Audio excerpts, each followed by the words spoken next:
Mesdames, Mesdemoiselles et Messieurs, bonsoir. Eh bien, pour renforcer le paysage médiatique du Fouladou, le groupe Kolda Communication vous présentera désormais des éditions périodiques d'information locale. À présent, les titres de cette édition.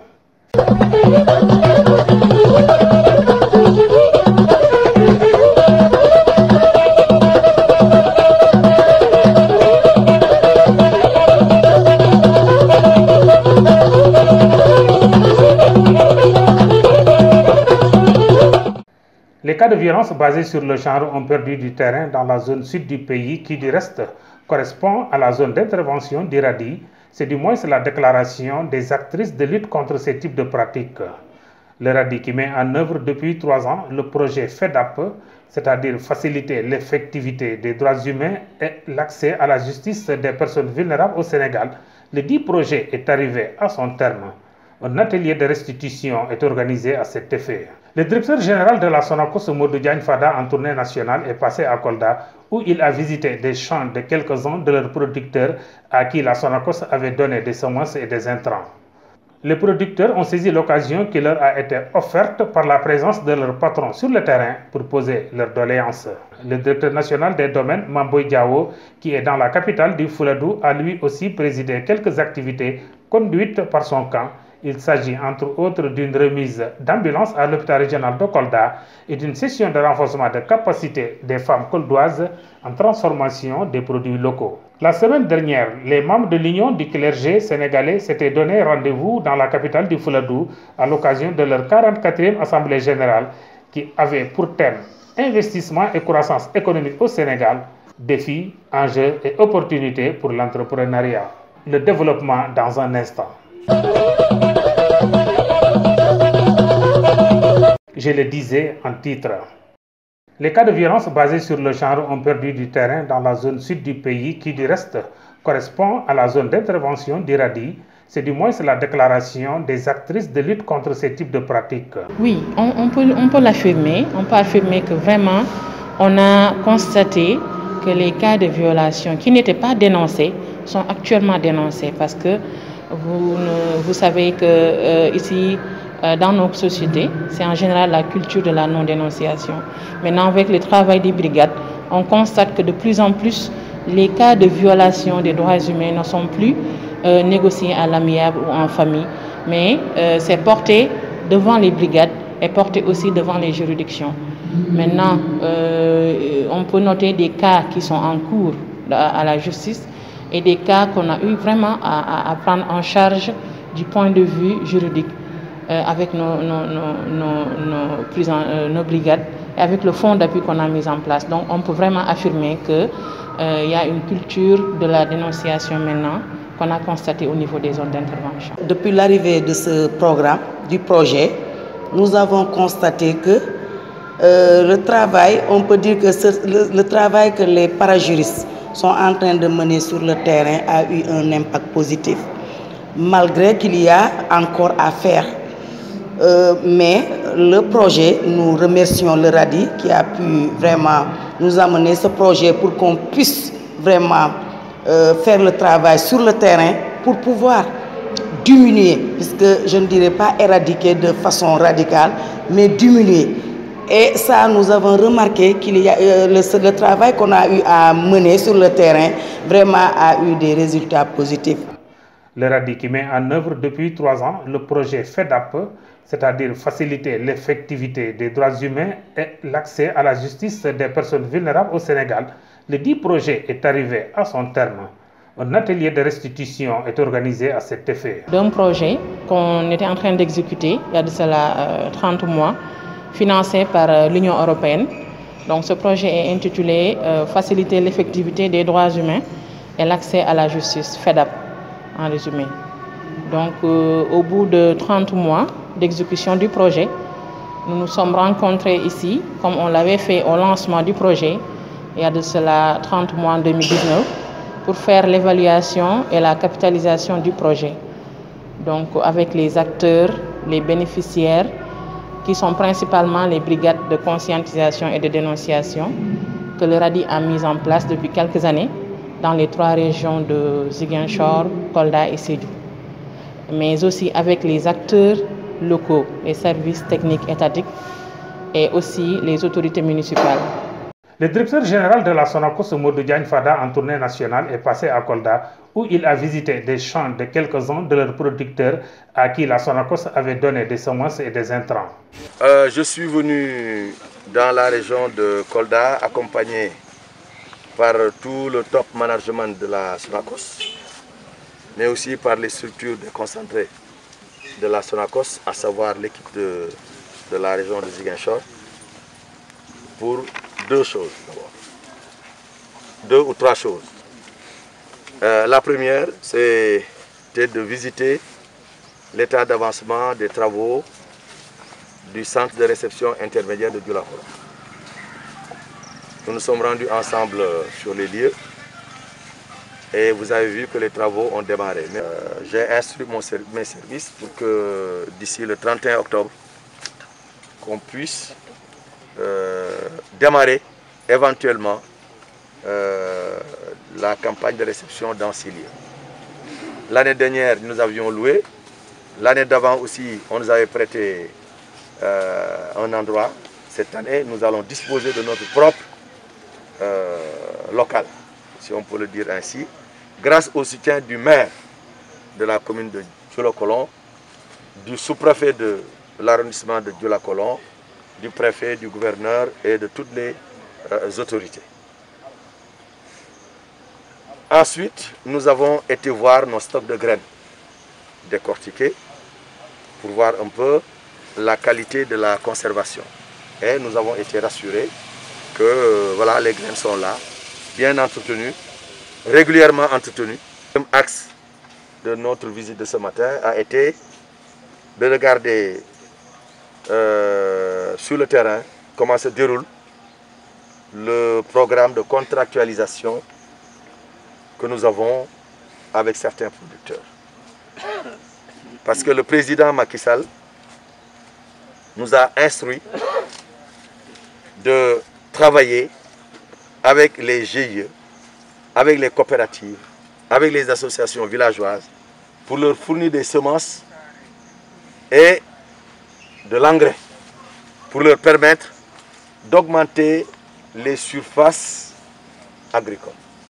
Les producteurs ont saisi l'occasion qui leur a été offerte par la présence de leur patron sur le terrain pour poser leurs doléances.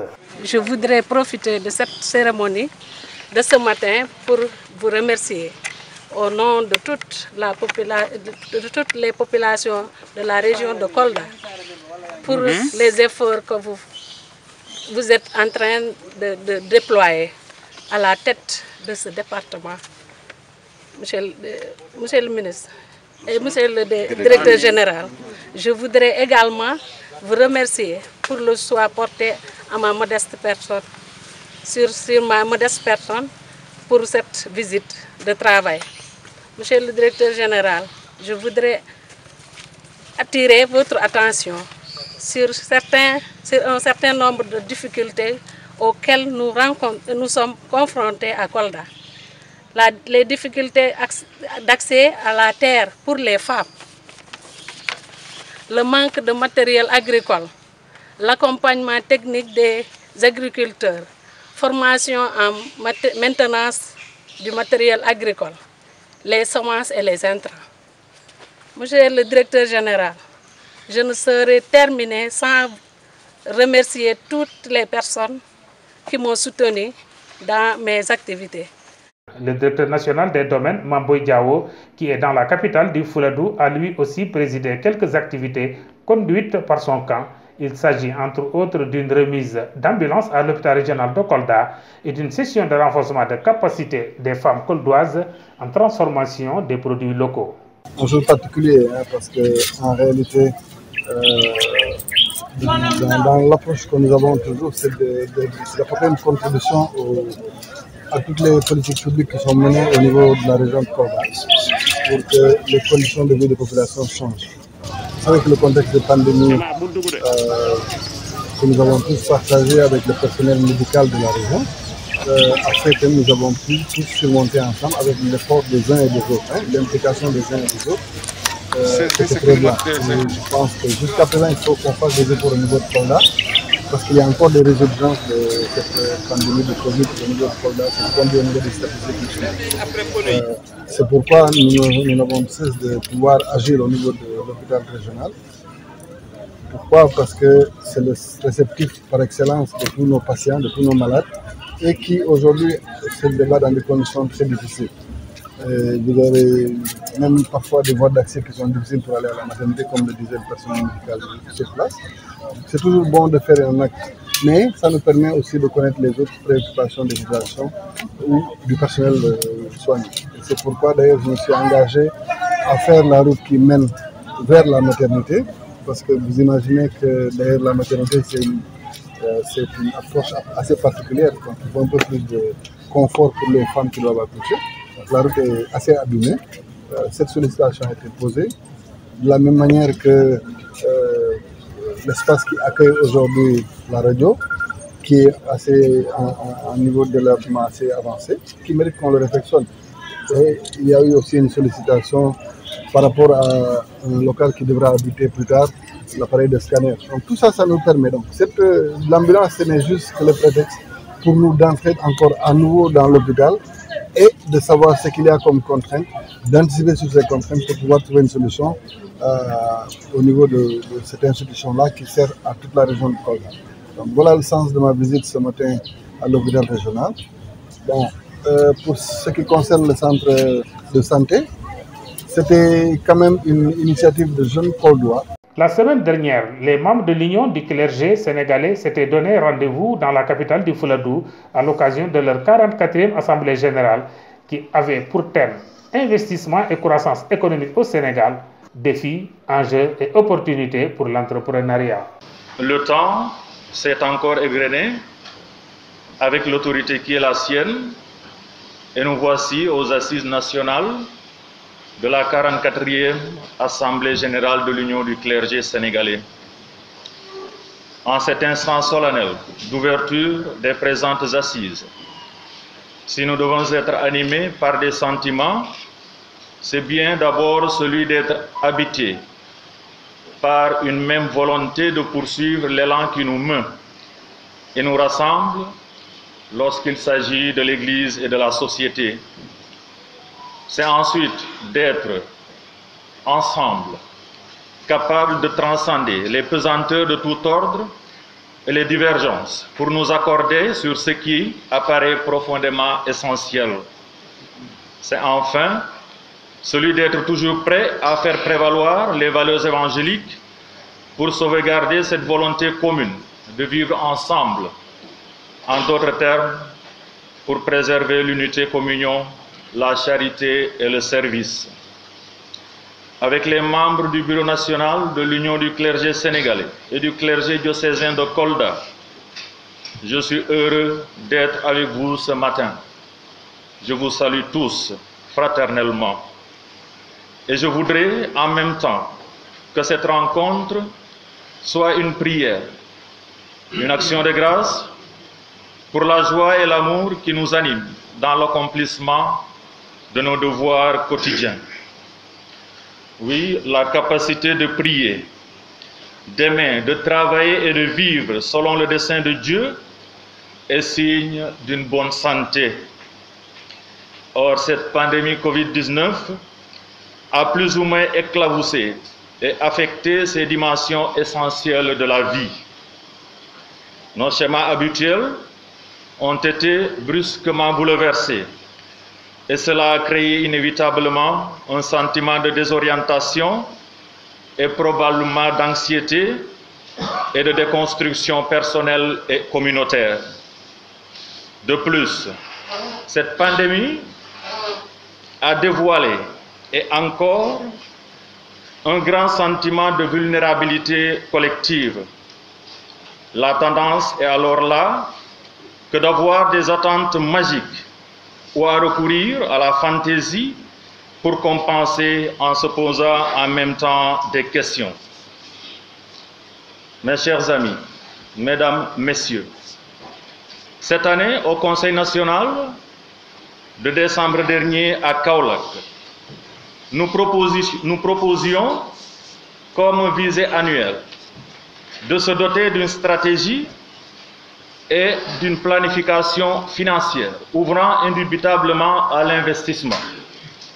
L'UCS avait et a encore l'ambition de mieux articuler les interventions de l'ensemble des acteurs institutionnels, que sont certainement les financiers de nos différents diocèses et structures, afin de favoriser une synergie d'action par l'interdiocésaine et la mutualisation des moyens.